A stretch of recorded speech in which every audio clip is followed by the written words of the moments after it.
अ, को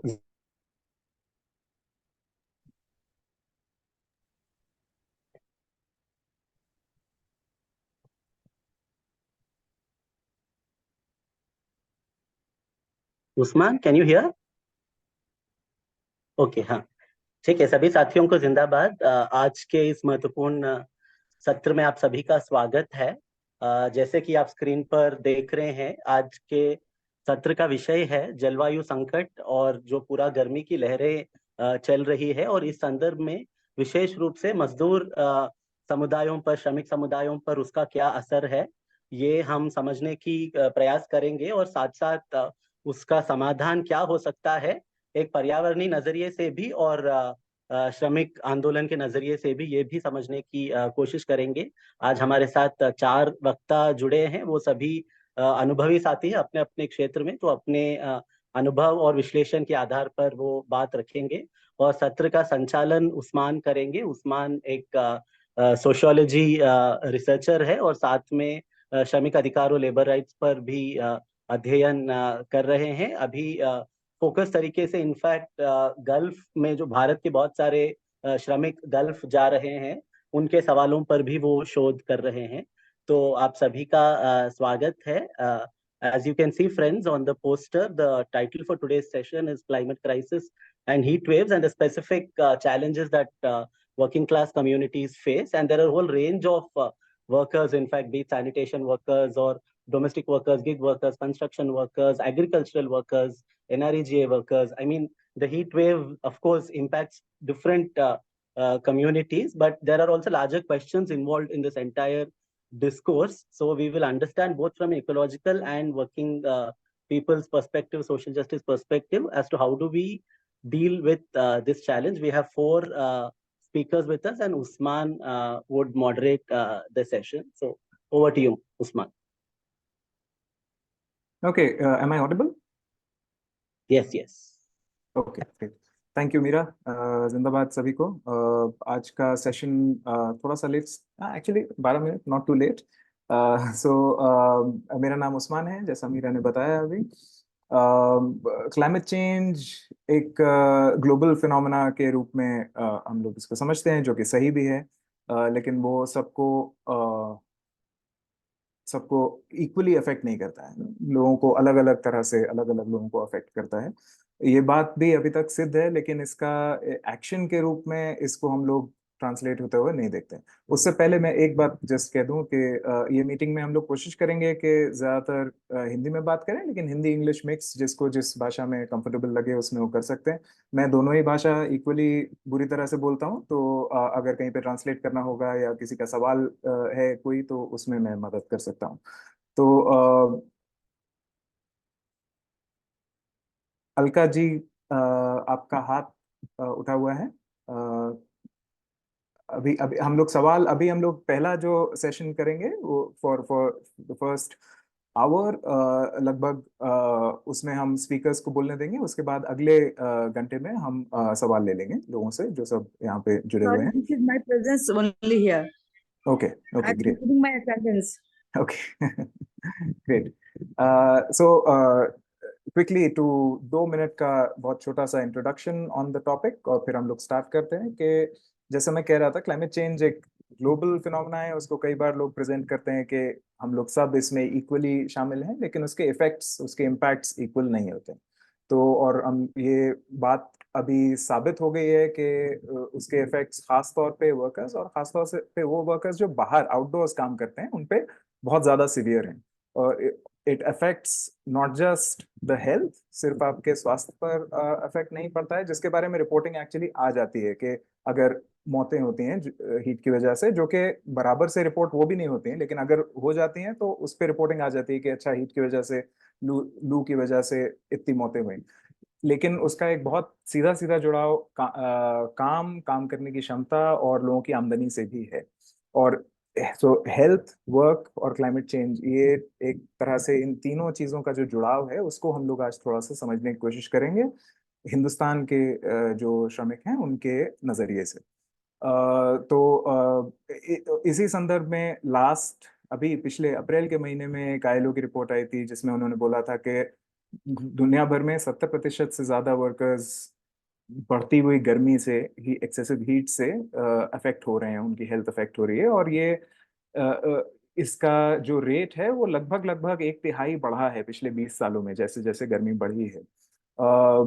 एक और स्टडी थी अपने अहमदाबाद का, एक Indian institute of public health है लीडिंग इंस्टीट्यूशन है, जिसने पिछले महीने ही ये बोला था कि लगभग 60% कंस्ट्रक्शन वर्कर्स, जो कि इंडिया का बहुत बड़ा एक सेगमेंट है, लगभग लगभग बोले तो 10 करोड़ लोग आते हैं उसमें, वो उनको माइल्ड से सिवियर हीट रिलेटेड सिम्टम्स होते हैं ड्यूरिंग द समर मंथ्स, जो कि एक बहुत बड़ा फिगर है। एक और जस्ट चिन्हित करना चाहता हूँ इस बात को कि एक और स्टडी है जो नेफ्रोलॉजी के फील्ड से आ रही है, क्योंकि हमारे किडनीज जो हैं, खासतौर से वर्कर्स की किडनीज जो हैं, वो बयान देती हैं एक तरह से हीट स्ट्रेस का। और नेफ्रोलॉजिस्ट जो किडनी की डिजीजेस को स्टडी करते हैं वो ये पा रहे हैं कि अक्यूट किडनी डिजीज और क्रॉनिक किडनी डिजीज का इंसिडेंस इंडिया में और दुनिया भर में, जैसे मीरा ने कहा था, हम गल्फ में वर्कर्स को देखते हैं, तो गल्फ में क्रॉनिक किडनी डिजीज का पाया जाना, जो पलायन करके मजदूर वहां जाते हैं काम करने, उनमें बढ़ने लगा है, जो कि एक बहुत ही गंभीर बात है, क्योंकि क्रॉनिक किडनी डिजीज का मतलब ये होता है कि आपकी किडनीज, जैसे कहते हैं, किडनी फेल हो गई, so either you replace it or you stay on only with dialysis, which is a very difficult condition. इन्हीं इन मुद्दों को हम कैसे, तीनों चीजों को साथ में कैसे समझें? हीट वेव्स टेक्निकली हमारे यहाँ आजकल न्यूज में भी चल रहा है, तो हम जानते हैं कि प्लेन्स में 40 डिग्री टेम्परेचर बढ़ जाता है, और उसके बाद अगर नॉर्मल से 4.5 डिग्री ऊपर है तो हीट वेव डिक्लेयर हो जाती है, या अगर 45 डिग्री से ऊपर टेम्परेचर चला जाए तो हीट वेव डिक्लेयर हो जाती है। और हिली एरियाज में 30 डिग्रीज का बेंचमार्क मानते हैं, उसके बाद ये चेंजेस पे हीट वेव डिक्लेयर हो जाती है। एक और चीज जो हमें पता चल रही है कि हीट वेव्स अब हमारे साथ हैं, विच इज टू से कि जैसे बोला जाता है ना कि दे नाउ विद अस। ये एक एक्सेप्शनल चीज नहीं है। अब जो हो रहा है वो ये है कि हीट वेव्स की इंटेंसिटी बढ़ रही है, कि वो और ज्यादा गर्म हो रही हैं और वो और लंबी हो रही हैं। सो उसका फ्रीक्वेंसी बढ़ रहा है, so greater temperatures for a longer period of time. और साथ साथ वार्मर नाइट्स, तो रात में जो आपको रिस्पाइट मिल जाता था कि बॉडी रिकवर कर जाती थी, वो भी अब नहीं हो रहा है। वो ये ट्रेंड एक तरह से बन गया है कि वो इस ट्रेंड पे हम लोग अब पकड़ लिया है। सो इसके हीट वेव डिक्लेयर करने का की वजह से हीट एक्शन प्लान्स ट्रिगर होते हैं, जिसमें शहरों में, प्रदेशों में कुछ कुछ स्टेप्स लेना होते हैं गवर्नमेंट को। वो कितने कारगर हैं, कितने नहीं हैं, ये सब बातें आज हम लोग करेंगे। तो मैं अब ज़्यादा वक्त नहीं लेना चाहूँगा। हमारे पास 4 स्पीकर्स हैं, मैं उनको एक एक करके जैसे जैसे जैसे लोग बात करते जाते हैं मैं वैसे इंट्रोड्यूस करूँगा। सो पहले हमारे साथ मधु जी जुड़ गए हैं। मधु जी? जी हाय, जुड़ी हूँ। Okay okay okay okay. तो मधु जी हमारे साथ जुड़ी हैं, जो महाराष्ट्र से आते हैं, एक एक्टिविस्ट हैं। आप कष्टकरी घर कामगार संगठन और पथ विक्रेता संगठन के साथ मुंबई और थाने डिस्ट्रिक्ट में काम करते हैं। तो मधु जी को अब मैं इनवाइट करूंगा कि वो अपनी बात रखें। खास तौर से मधु जी, अगर आप ये बता पाएं कि आपके अनुभव में और आपकी जानकारी में हीट वेव किस तरह से वर्कर्स को, खासतौर से अनऑर्गेनाइज्ड इनफॉर्मल वर्कर्स को, हॉकर्स, डोमेस्टिक वर्कर्स को किस तरह से इम्पैक्ट करता है, और इसमें अगर आपने कोई चेंजेस देखे हों over a period of time, अगर सालों में आपने कोई फर्क देखा हो इसमें कि कैसे ये इम्पैक्ट्स हुए हैं, इसको अगर आप उदाहरण के रूप में अपने अनुभव से बता पाएं तो बहुत अच्छा होगा। जी, सभी साथियों को मेरा नमस्कार। मैं ये कहना चाह रही थी कि ये जो गर्मी आ रही है, ये गर्मी का सबसे ज्यादा जो हमारा कष्टकरी वर्ग है उनके ऊपर हो रहा है। हेलो, मेरी आवाज आ रही है? जी, आपकी आवाज आ तो रही है, बोलिए। आ रही है ना? हाँ हाँ, वही। क्योंकि मुझे कुछ जी दिखाई नहीं दे रहा है और थोड़ा इंटरनेट का थोड़ा प्रॉब्लम है, इसलिए बोल रही हूँ। तो सबसे ज्यादा इफेक्ट जो हो रहा है वो हमारे जो कष्टकरी वर्ग है उनके ऊपर हो रहा है। जो हमारे पथ विक्रेता है, जो रास्ते पे ठेला लगाते हैं, जो भी रास्ते के ऊपर रह के अपना रोजी रोटी कमाने की कोशिश करते हैं, उन लोगों के ऊपर ज्यादातर हो रहा है। ये इस बार की जो गर्मी थी वो भयंकर गर्मी थी। मतलब हमारे ठाणा जिले में डोंबिवली या बदलापुर शहर में देखा जाए तो बहुत बड़ी अ, गर्मी थी इस बार। तो जो लोग रास्ते पे ठेला लगाते हैं तो उसमें से हमारे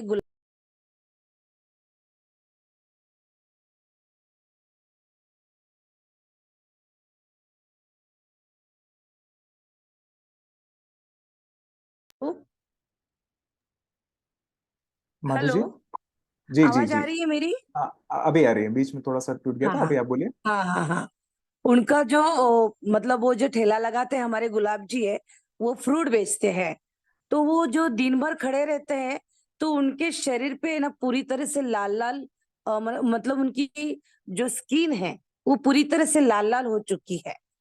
तो उन्होंने डॉक्टर के पास जाने के बाद पता चला कि ये जो दिन भर धूप में खड़े रहते हैं उनकी वजह से उनकी स्किन प्रॉब्लम हो रही है।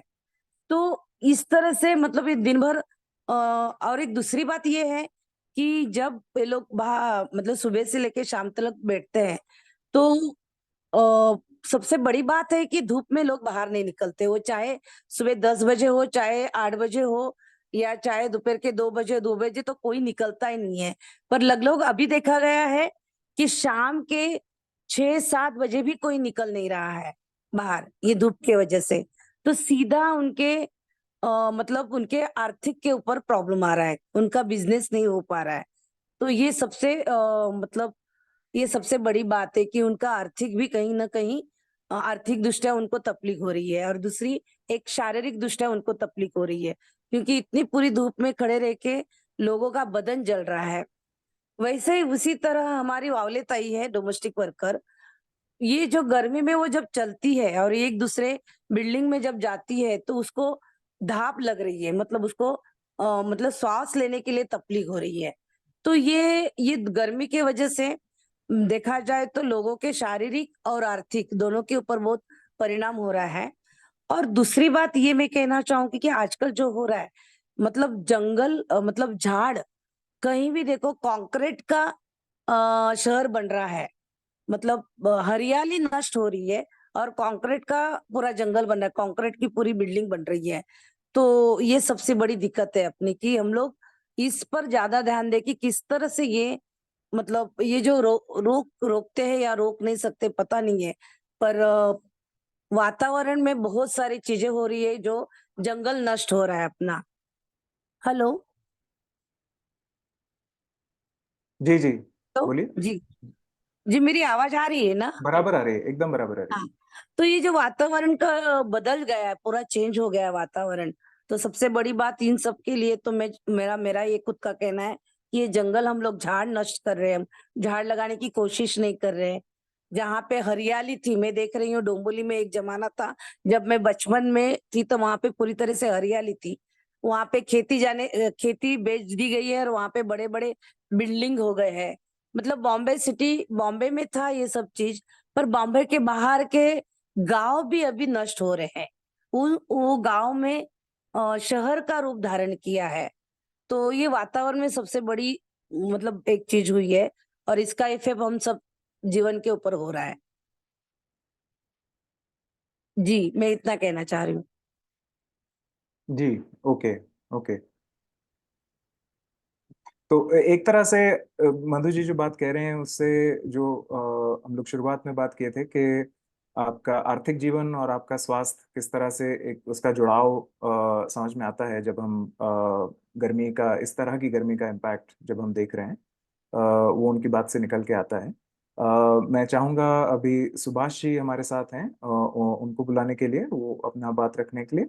Subhash ji construction workers movement के साथ इंडिया में बहुत कई डेकेड से, कई दशकों से साथ में रहे हैं, बड़ा रोल निभाया है उन्होंने उसका, उसमें वो निर्माण संस्था के चीफ फंक्शनरी हैं, जो कि सोशल सिक्योरिटी और लाइवलीहुड्स का इशू को एड्रेस करता है अनऑर्गेनाइज वर्कर्स में, और वो national campaign committee for construction labour के साथ भी हैं।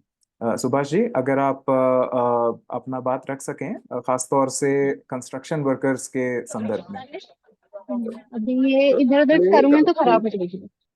काफी संक्षेप में ही अपनी बात रखना चाहूंगा, पर ये बताना चाहूंगा कि कंस्ट्रक्शन वर्कर्स की संख्या जो है वो सब्सटेंशियल है। जो हमारे देश में 50 करोड़ के करीब अनऑर्गेनाइज सेक्टर वर्कर हैं, तो उसमें से 40% मतलब 20%, 10 करोड़ से ज्यादा कंस्ट्रक्शन वर्कर्स हैं जो अनऑर्गेनाइज सेक्टर के वर्कर्स हैं। उनके अलावा ऑर्गेनाइज सेक्टर के वर्कर्स तो हार्डली 5 करोड़ हैं। तो पूरे अनऑर्गेनाइज सेक्टर से ऑलमोस्ट डबल नंबर है कंस्ट्रक्शन वर्कर्स का। और उनका इम्पैक्ट भी अर्थव्यवस्था पे बहुत ज्यादा है, क्योंकि देश का कोई भी ऐसा डेवलपमेंट का काम नहीं जिसका बेस कंस्ट्रक्शन ना हो। और जो 70% कंस्ट्रक्शन है वो सरकारी फंड से होता है। एक बहुत इंपॉर्टेंट सेगमेंट है, और इस पे इतनी गर्मी का असर और उसका और ध्यान नहीं देना, कुछ नहीं होना, काफी चिंता की बात है। अभी तक हम लोगों ने ये विषय उठाया नहीं है, इसीलिए मैं संक्षिप्त में ये बात कर रहा हूँ। We have been focused on social security through tripartite board for construction workers. लेकिन इस दौरान हमें पता चला कि शायद तमिलनाडु में, हो सकता है केरल में भी, वर्किंग आवर्स जो है इसके तहत कर दिए गए हैं। जब दोपहर को बहुत गर्मी होती है उस समय काम बंद करके सुबह के कुछ घंटे और दोपहर बाद के कुछ घंटों में ही काम होता है।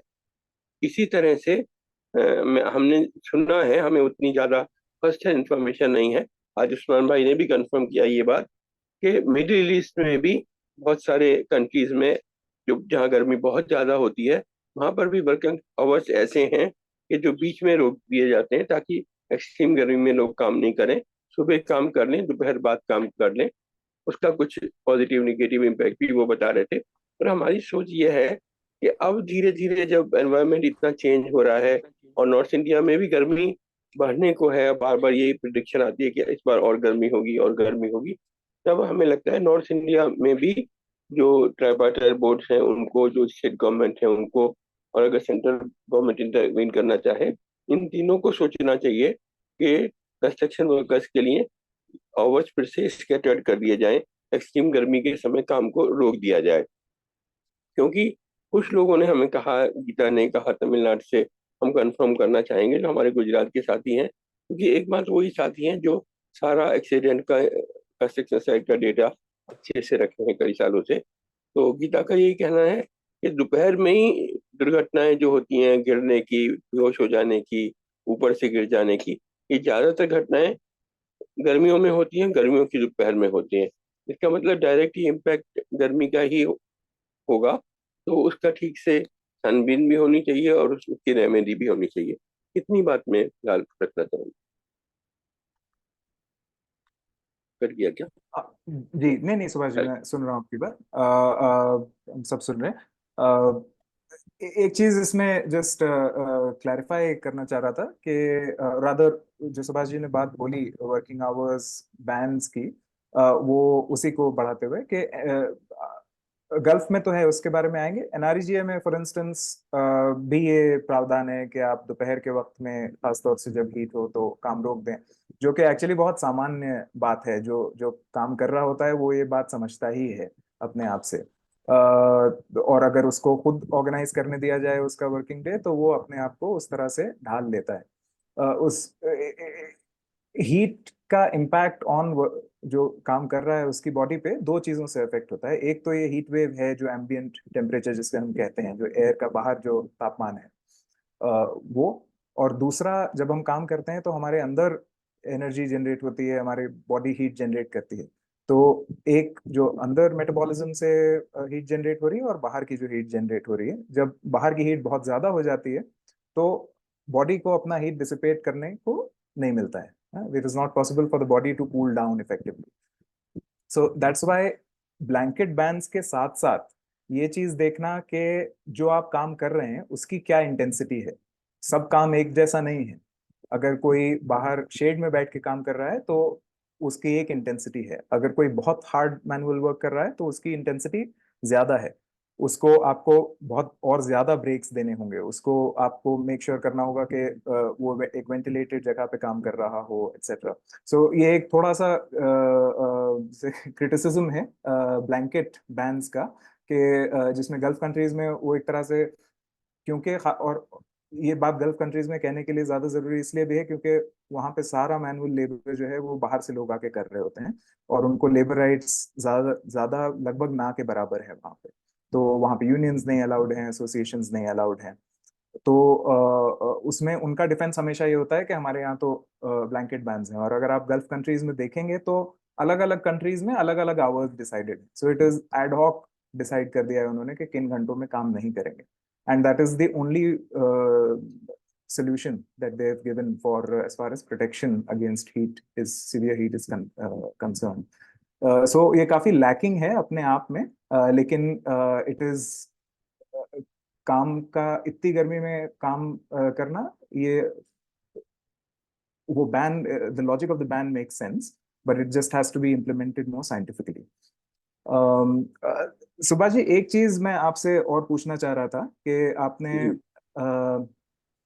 इस चीज को, आपको लगता है क्या कि लॉ में जैसे बीओसीडब्ल्यू का अपना अपना एक रेगुलेशंस है, लॉ में इनफ जगह है, ऑलरेडी इनफ प्रावधान है इस टाइप के प्रोटेक्शंस प्रोवाइड करने का, कि हमको एक लीगल रेगुलेशंस का ओवरऑल चाहिए होगा? जो बीओसीडब्ल्यू नहीं ऑन कर दिया ना, जो बीओसीडब्ल्यू एक्ट है उसमें काफी क्लियर प्रावधान है, और जो उसका नाम है वही रेगुलेशन ऑफ एम्प्लॉयमेंट है। हालांकि एक्ट में रेगुलेशन ऑफ एम्प्लॉयमेंट के कोई बात फिलहाल तो नहीं है, लेकिन क्योंकि उस एक्ट का नाम ही रेगुलेशन ऑफ एम्प्लॉयमेंट है, इसलिए वो काम इसके अंतर्गत किया जा सकता है।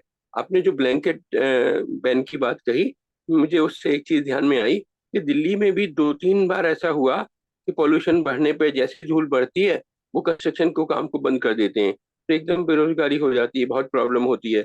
जहाँ कहीं हो भी रहा होता है वहां पर पुलिस पैसे वसूलने लगती है, तो उसको देखते।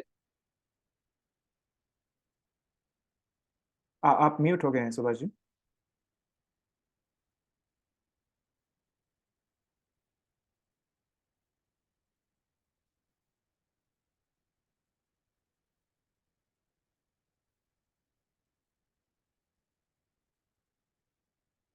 Oops.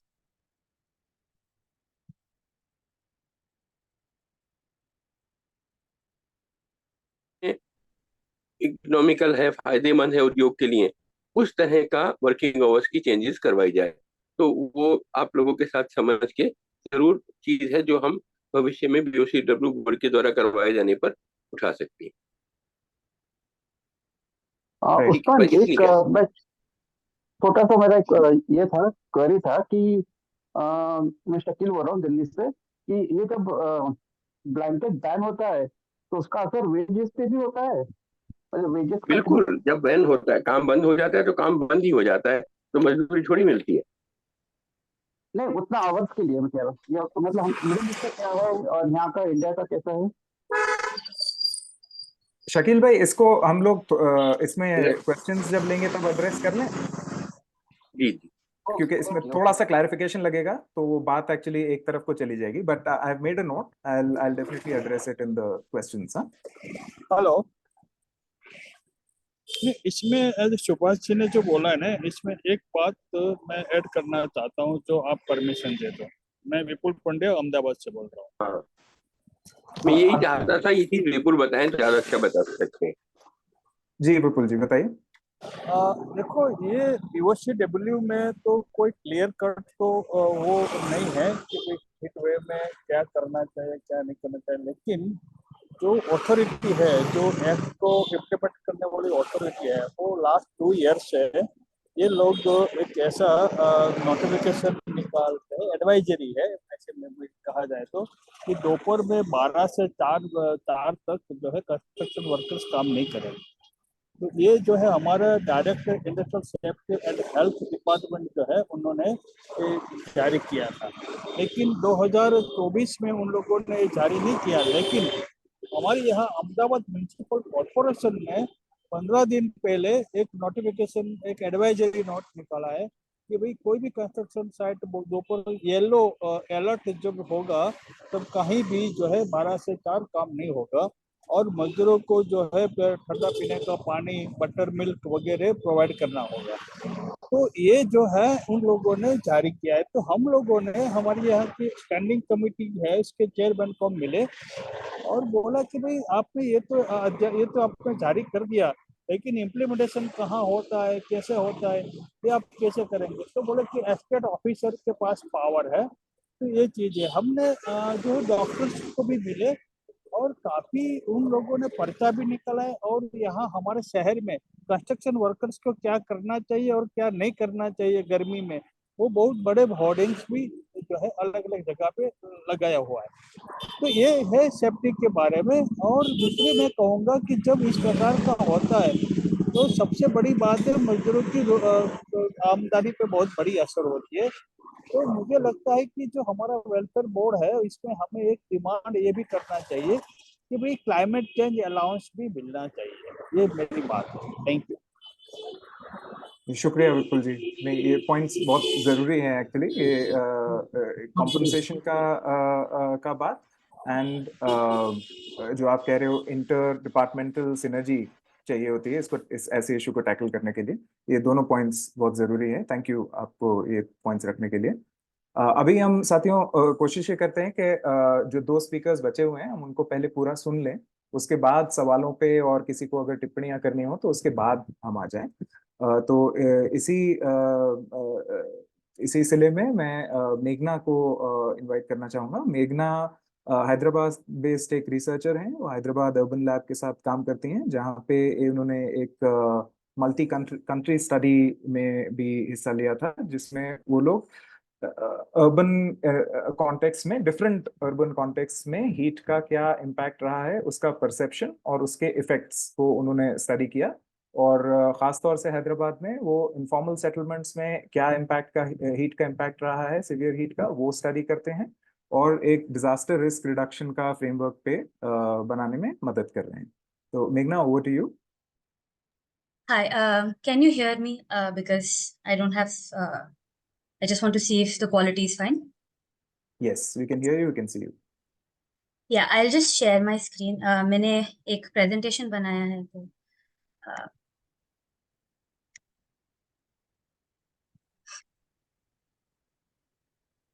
can you see this?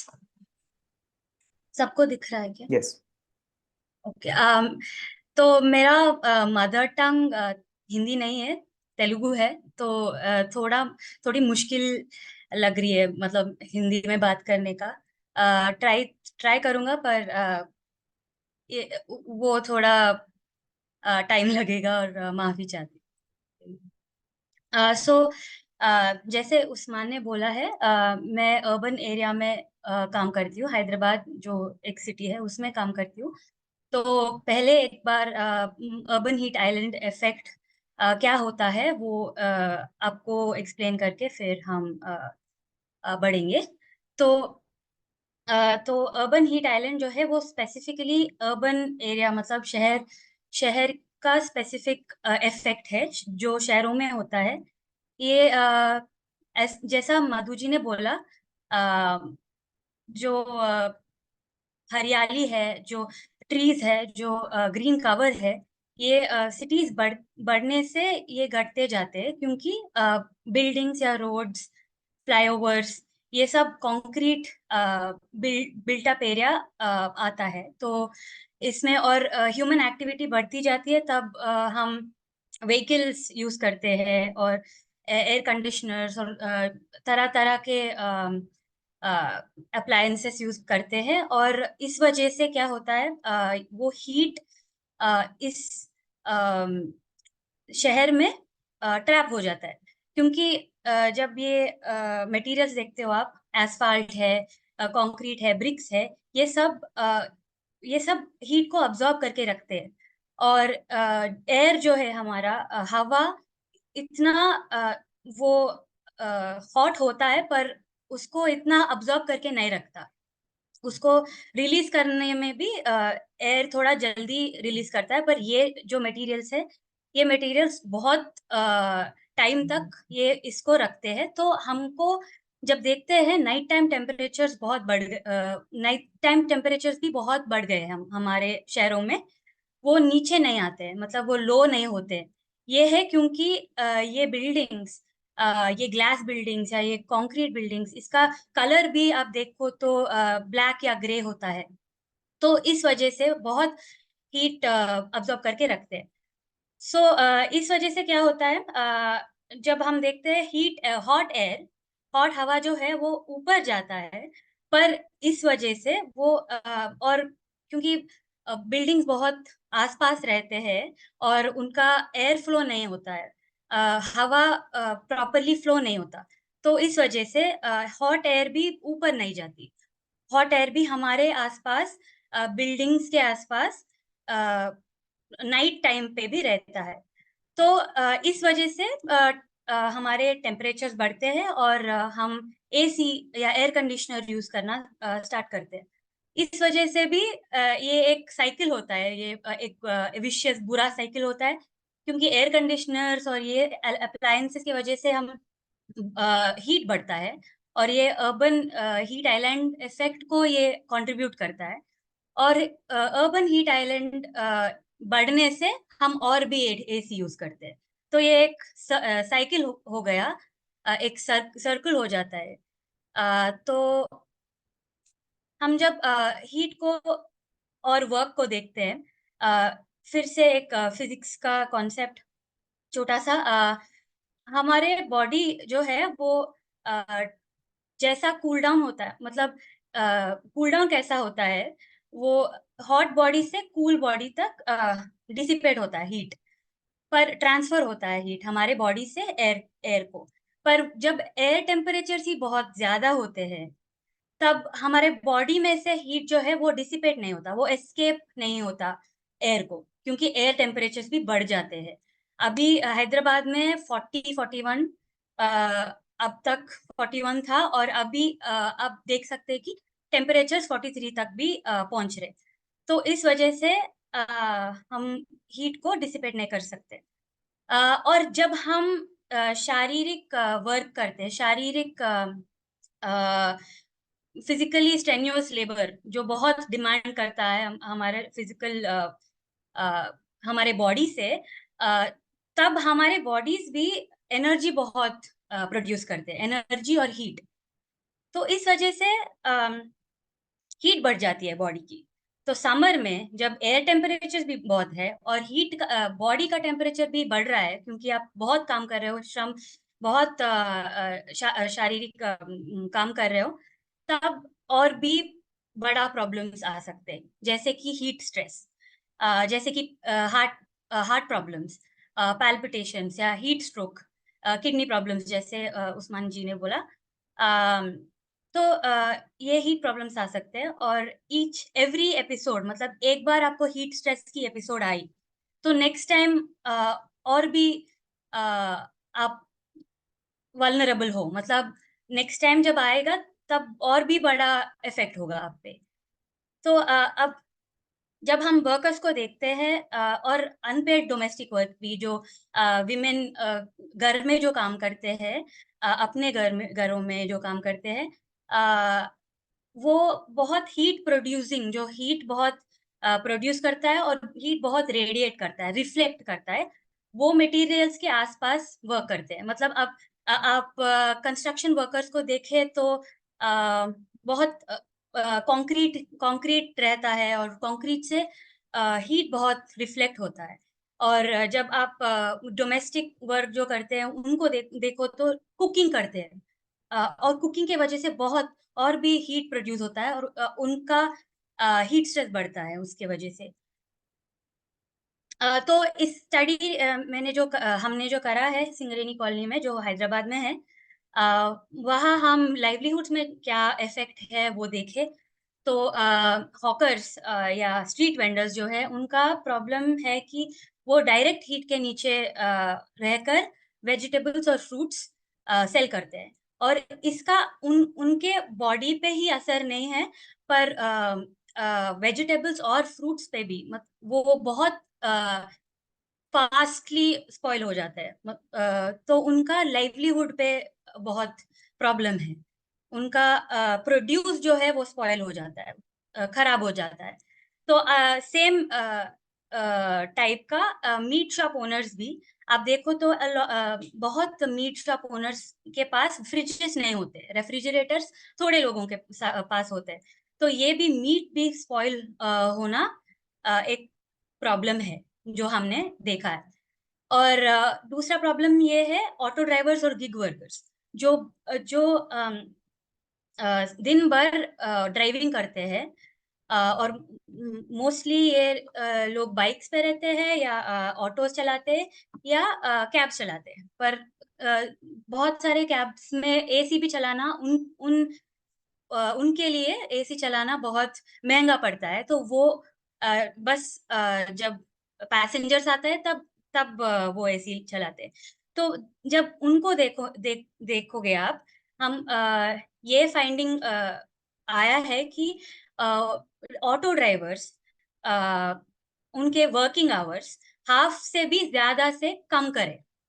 जो 12 आवर्स काम करते थे अब 3-4 आवर्स भी नहीं कर रहे, क्योंकि समर में हीट बहुत है और उनका स्ट्रीट हीट स्ट्रेस बहुत होता है। आप ऑटो में जब जाते हो आपको पता होगा कि बहुत हवा, बहुत तेजी से हॉट एयर आता है। और दूसरा ये है गार्लिक पीलिंग। हम ये नहीं सोचते, पर सिंगरेनी कॉलोनी में जहाँ हम स्टडी किए, लॉट ऑफ विमेन वो गार्लिक पीलिंग करते हैं। अब राइट साइड में देखो तो आप पिक्चर नेल्स जो आप देख रहे हो वो प्रॉब्लम का दिख रहा है। और गार्लिक पीलिंग जो है बहुत हीट उन फिंगर्स में बहुत हीट प्रोड्यूस करता है। मतलब हीट प्रोड्यूस करता है एज इन उनको वो लगता है ऐसे, उनको वो फीलिंग आता है कि इतना हीट प्रोड्यूस कर रहा है। तो ये लोग विमेन जाके फिर से कुकिंग करते हैं और उसमें से भी हीट इसका कंपाउंड करता है। तो construction workers lot of people दोनों विमेन है। तो विमेन कंस्ट्रक्शन वर्कर्स का क्या होगा, जैसे मैंने बताया कंस्ट्रक्शन वर्कर्स को बहुत डायरेक्ट हीट के अंदर नीचे काम करते हैं और हीट रेडिएटिंग मटेरियल्स के साथ काम करते हैं। तो वो विमेन जब करते हैं, जब वो वापस आते हैं घर को, वो घर का केयर एक्टिविटीज भी करना है। मतलब कुकिंग करना है, बच्चों को देखना है, डोमेस्टिक वर्क करना है, मतलब क्लोथ्स, वो सब चोर्स जो है वो भी करते हैं। तो उन पे और भी असर है। और जो डोमेस्टिक वर्कर्स के मामला आया तो लॉट ऑफ विमेन के पास व्हीकल्स नहीं दिखे बहुत। अब देखे तो मेन के पास व्हीकल्स ओनरशिप बहुत है। तो जब समर में पब्लिक ट्रांसपोर्ट नहीं है तो विमेन चल के जाते हैं वर्क प्लेस को, तो 2-3 किलोमीटर चलते हैं। तो ये एक प्रॉब्लम है। और हेल्थ पे बहुत असर है। ऐसा जैसा मैंने बोला, एक रेस्पोंडेंट है गायत्री, उनका नाम चेंज कर दिया है। और उन्होंने बोला कि उनको बीपी है, डायबिटीज है, थायराइड इश्यूज है। और वो जब काम को जाते हैं तो वॉक करने में 1 आवर जो लगता था अब 2 घंटे लगते हैं बस वॉक करने में, क्योंकि इनको बहुत हेल्थ प्रॉब्लम्स है और रास्ते में बहुत बार रुकना पड़ता है इनको। और घर में आके भी काम करना पड़ेगा उनको। तो और बहुत सारे ऐसे है कि बीपी मेडिकेशंस को एम्प अप किया गया। मतलब उनके बीपी मेडिकेशंस को इंक्रीज किया गया इस सेटलमेंट में। तो ये जब हम वर्कर्स के बारे में सोचते हैं तब हम ओनली वर्क प्लेस के बारे में बहुत बहुत